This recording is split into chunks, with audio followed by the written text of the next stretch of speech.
The Haunting of Rachel's Room. My name is Kyle.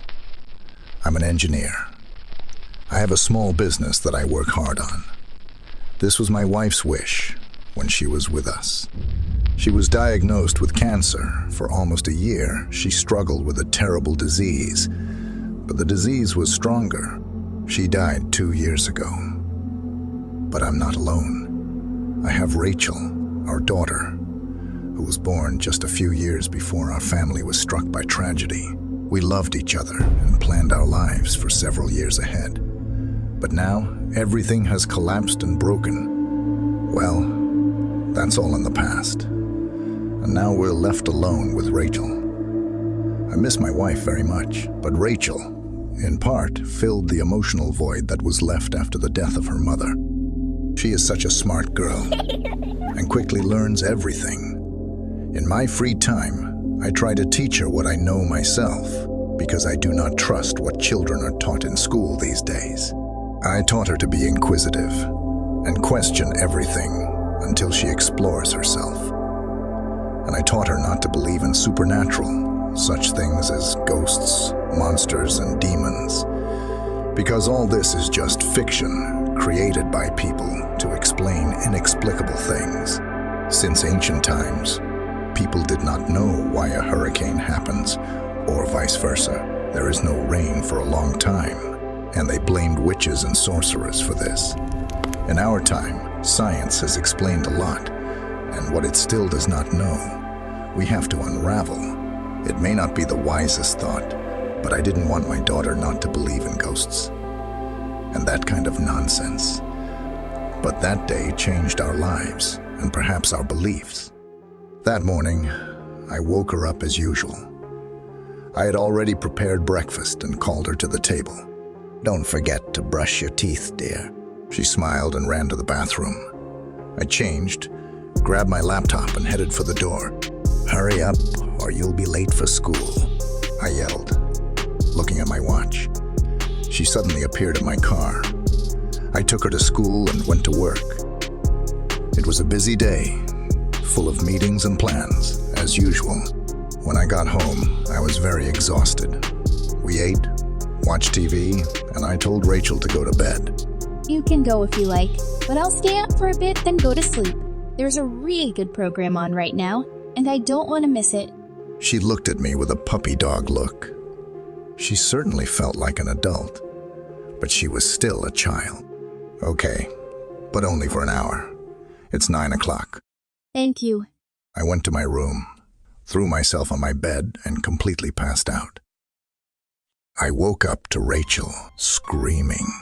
Oh my God. Adrenaline surged through my veins. Blood rushed to my thigh muscles. I got up like lightning, ran to her room, and opened the door. "Rachel," I called out, "are you okay?" My eyes didn't immediately adjust to the darkness, but I knew she was in her bed. No. She said, with a tone of sadness. I turned on the light and sat down by the bed. I felt a little relieved, thinking that she must have had a nightmare or something. What's happened? What's wrong? I put my hand on her shoulder. Daddy, someone is watching me, she said, almost whispering, as to not alarm whoever is watching her. Damn, I thought to myself, my heart pounding in rage. I looked around, but there was nobody. "How do you know that, baby? I don't think anyone is watching you." I tried to calm her down. I saw one of the drop ceiling tiles move. It was moved slightly from its place. She stressed the word "moved" as she whispered. "Which one is it?" "It can be easily explained, though I'd hate to admit, but I think we have a mouse problem." Dad, it was moved back after I screamed. Did you see it being moved? No, but I'm sure you just imagined. Dad, you have to believe me. I believe you, baby, but I'm sure it's just a mouse. A classic case of mice and drop ceilings. I'll get some traps tomorrow, and we'll place them up there. The next evening, we came back home, had a meal, and got to work as we started putting traps in the drop ceiling. You know, They love cheese. They'll be caught in a few hours at most, so don't be alarmed if you hear them squeaking. I won't. I hope you're right. I really do. What else could it be, baby? Mice really love drop ceilings, I said as I finished setting the last trap and closed the tile. Why did you put 4 traps? Rachel asked me as I got down from the ladder. Well, to better the odds of the mouse being caught. And we don't know for sure if there's only one mouse. So I couldn't risk having more of your nights being ruined by being stingy with the traps. Thank you, Daddy. You're always welcome, baby. I sent some emails, and Rachel finished her homework. Then we both went to bed. I set the alarm to wake up early, checked my latest messages, and fell asleep. Daddy!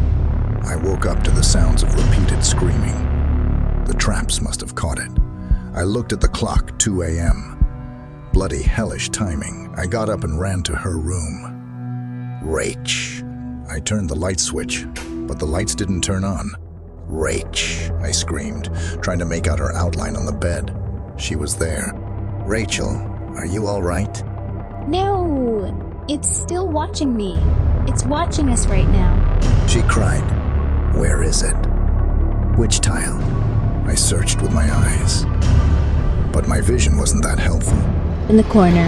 Rachel finally said with fear possessing her face. I looked at the tile, and it was indeed open. I started walking closer to it, but it moved. It closed on its own. I jumped back as I heard multiple clicks in the ceilings, then a loud thud. Those were the 4 traps I set. They all clicked at the same time before the thud. The lights came on their own, and Rachel broke down, crying. I could feel her fear myself. It's okay, baby. Everything's gonna be fine. I sat beside her as pulled her in and hugged her. How is anything fine? You saw. Everything is not fine. She cried endlessly, and I just felt helpless, paralyzed. I didn't know what happened or what that was. We'll figure it all out in the morning. For now, you can just come sleep in my room. Aren't you gone check traps? She asked. I was, though it's hard to admit, too scared to check them. But I couldn't relay that fear to her. I'll check them in the morning. I'm sure they caught nothing anyway. They clicked at the same time, and their click was clean. Nothing was caught. We went to my room and slept the rest of the night there. I was wondering, however, how was she awake at exactly 2 a.m. when it happened? Same time as the other night, 2 a.m. We woke up together to the sound of my alarm. I told Rachel to go get ready while I checked the traps and make breakfast. The traps were indeed empty. I took a flashlight to check the upper side of the tiles for any signs at all. Any droppings, any animal hair. I needed something to make this whole thing sensible. But it was futile. We had our breakfast, got in the car, and took off. I looked at her as she sat. She was clearly still in that terrified state. Baby, are you feeling all right? Kind of, but not really. I can't stop thinking about it. Say, how were you awake when that incident happened? I asked, looking at her. Her face expressions were changing. I don't think you'll believe me. Try me, then. I heard a voice in my sleep. It was calling my name and wanted me to wake up. Then I saw a pair of eyes in my dreams fixed on me. When I woke up, my gaze was on that one open tile. Tears started welling up in her eyes. Hey, it's okay. I'll figure it out. You're not making it any easier, but I'm sure there's an explanation for all of that. I tried reassuring her. Maybe you should just start believing that some things can't be explained, she said, and her tone was becoming angry. Nope. Science always finds a way to explain everything. Just have faith in me, all right? I would never let anything bad come near you, Rachel. You know that. I love you, Dad. I love you too, baby. I dropped her off and went on to my work. As the day was about to finish, I decided to get a camera equipped with infrared vision, in addition to a mic and a motion sensor. Once we got home later that day, I ran straight to Rachel's room and called to her. "Can you get me my tool bag?" Don't you want to rest first? Not at all. We have a lot to do. I checked the traps, first of all, and they were, as I expected, all clean, so I took them down and resumed. I set up the cameras, one in the corner of the room and the other above the drop ceiling. I set up the motion sensor next to the upper comm for an extra layer of security. I linked the system to my phone, and all was ready and rolling. I made some dinner with Rachel, and we decided to go to sleep. I want to sleep in your room tonight. But you'll miss all the fun. It's not fun. It's scary. I'll be right next to you, so you don't have to worry. Besides, I'll link the surveillance system to your phone too, so you can see with your own eyes that it's nothing scary.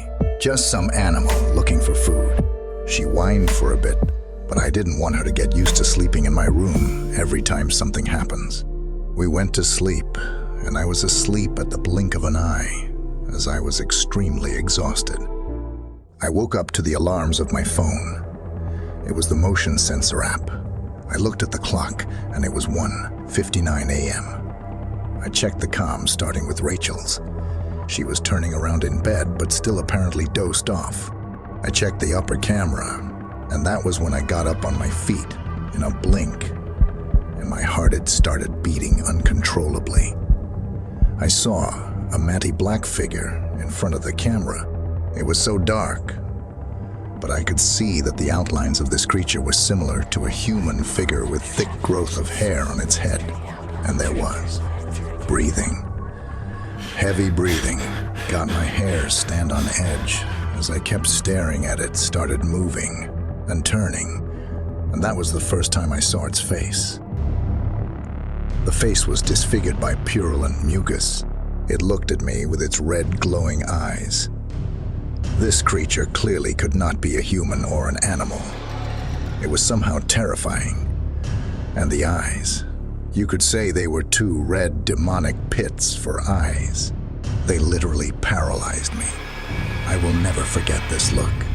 I couldn't think straight. But one thought came to my mind as I looked at this abhorrent being.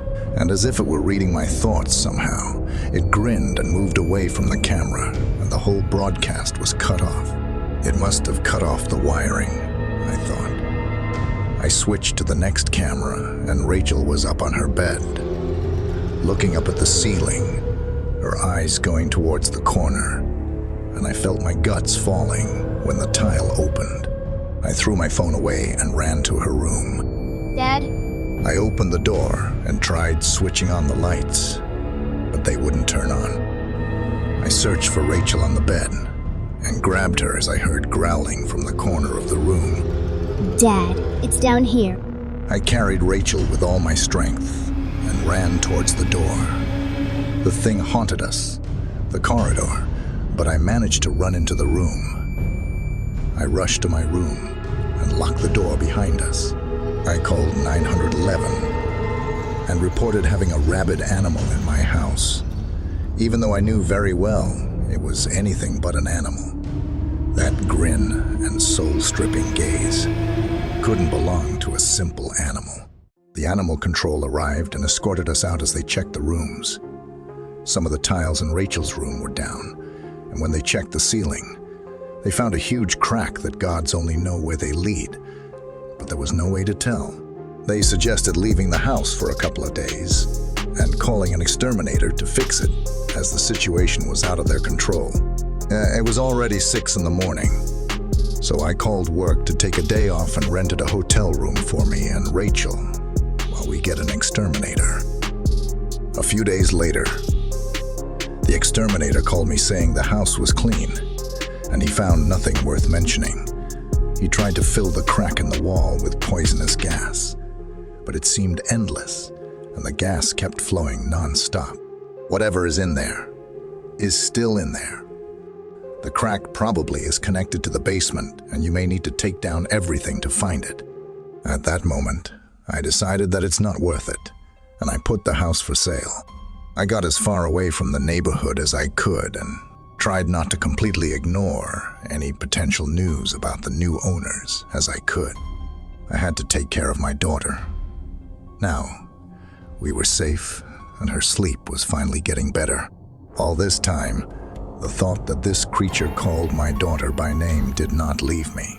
I was no longer so unambiguous with the denial of supernatural things. This look of red eyes made me wake up at night, and I could no longer sleep. I didn't want to remind Rachel of this nightmare, but my inquisitive mind tried to somehow explain what had happened. One day, I decided to ask her about the night when she was awakened by the call of this creature. She told me what she heard in the night. "Ray, wake up." Cold sweat ran down my back. Only one person called her Ray. Her mother.